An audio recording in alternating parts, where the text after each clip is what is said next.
10 types of easy care perennial flowers.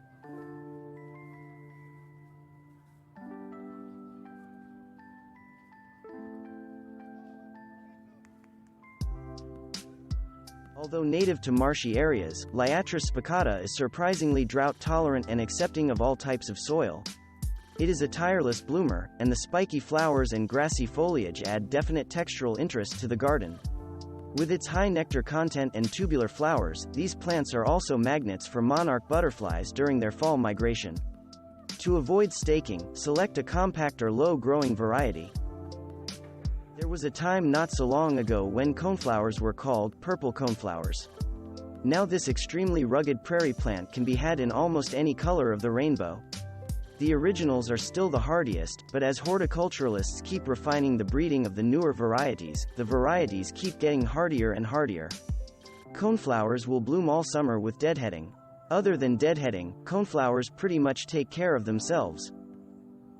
Heuchera got its common name of coral bells because the original garden plant had dainty coral bell-shaped flowers.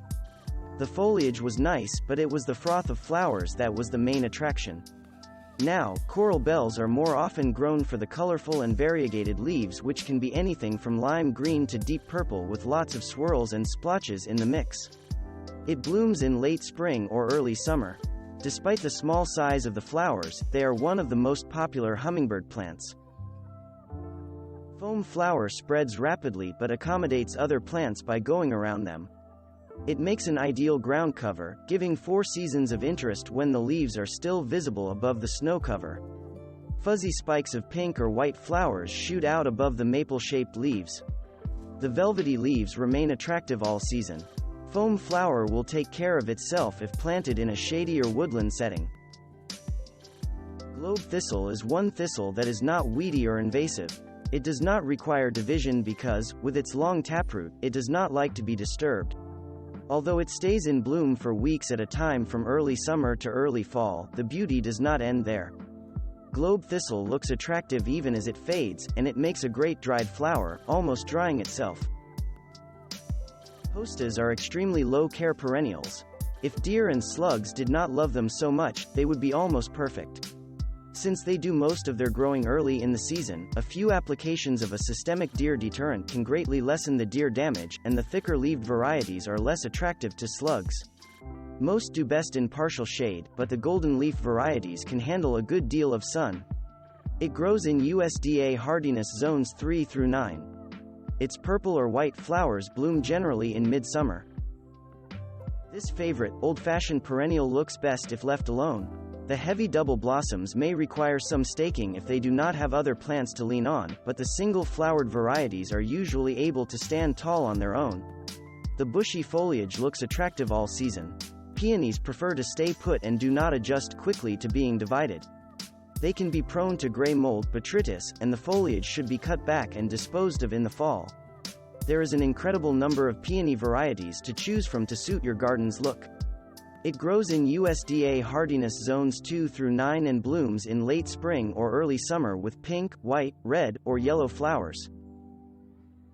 Give Russian sage good drainage and full sun, and you will be rewarded with a haze of blue and purple that gets brighter and more vivid as the blossoms open, usually mid-summer or early fall. The plants get woody stems but can die back to the ground in colder climates. Pruning down to 8 to 10 inches in early spring encourages new growth and profuse blooms. It is highly resistant to drought as well. Russian sage has very few pest problems, even deer do not like it. The foliage of Thrift resembles a tuft of grass, but do not be fooled. The flowers blooming in spring or early summer demand to be noticed by shooting up above the delicate foliage in bold colors: pink, rose, lilac, red, or white. The flower themselves resemble small allium clusters. If deadheaded, you will usually get a repeat bloom, and the whole plant can be refreshed by cutting down to basal growth, but it is not required. Siberian Iris is one of the most attractive and adaptable of the irises. Siberian Iris has the typical iris leaf blades, but unlike many of their cousins, Siberian Iris leaves do not flop or scorch after blooming in late spring. The plants remain a contrasting form in the garden long after the blooms have faded. Siberian Iris can spread quickly in moist conditions and require division when it gets crowded, or it will produce fewer flowers. In warmer zones, it may even rebloom in the fall. Thanks for watching. Subscribe for more interesting videos. And please hit the like button for the YouTube algorithm.